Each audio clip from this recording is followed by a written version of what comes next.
لە درێژەی کار و چالاکیەکانی دالیژنەی باڵای فیمیلەکانی ئیدارەی ڕاپەڕین کۆتایی هێنا بە خولی هەڵبژاردنەکانی قەزا و ناحیەکان و 16 هەڵبژاردەی سنووری ئیدارەی ڕاپەڕینیش بەشداریان تێدا کرد و لە یاری کۆتایی خولەکەشدا کە لە شاری قەڵازێ و لە یاریگای شەهید مامزوودیار بەڕێوەچوو هەردوو هەڵبژاردەی پیرەمەگرون و قەڵاتزێ ڕوبەڕوو یەکتر بوونەوە و دوای یاریەکی جوان و ئاسبەرزیش لە گەیمی یەکەمی یاریەکەدا نەتواندرا هیچ گۆڵێک تۆمار بکرێت. لە کۆتایی گەیمی دووەمیشدا هەڵبژاردەی پیرەمەگرون بوو بە خاوەنی گۆڵێک و تا کۆتایی یاریزانانی هەڵبژاردەی قەڵازێ نەیانتوانی گۆڵ یەکسان بوون تۆمار بکەنەوە و بەمەش هەڵبژاردەی قەڵازێ لە ناو یاریگا و هاندەرانیدا تووشی شکست هاتوو. هەڵبژاردەی پیرەمەگرون بوو بە خاوەنی نازناوی خولەکە. بەڵێ دیارە ئێمە وەکو لیژنەی باڵای سنووری ئیدارەی ڕاپەڕین هەستانی بەکردنەوەی خولێکی تۆپی پێ بۆ هەڵبژاردەکانی سنووری ئیدارەی ڕاپەڕین کە پێکهاتبوو لە 16 تیپ 16 هەڵبژاردە کە لە کۆی ئەو 16 هەڵبژاردەی دوو تیپ گەیشتنە کۆتایی کە ئەو دوو تیپەی دوو هەڵبژاردە گەیشتنە کۆتایی پیرەمەگرون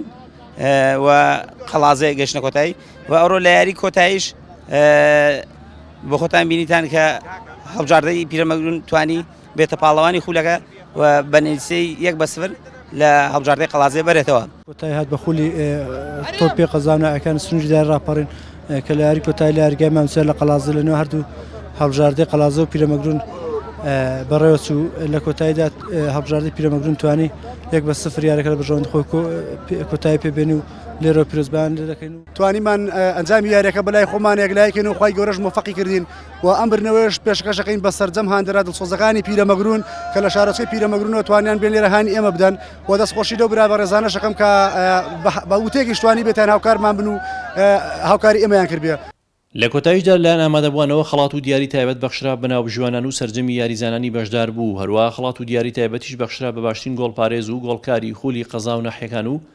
خەڵات و دیاری تایبەتیش بەخشرا بە هەڵبژاردەی پیرەمەگرون وەک پاڵەوان و خاوەنی نازناوی خولی قەزا و ناحیەکانی ئیدارەی ڕاپەڕین. هونە ڕەسوول گەلی کوردستان قەڵاتزێ.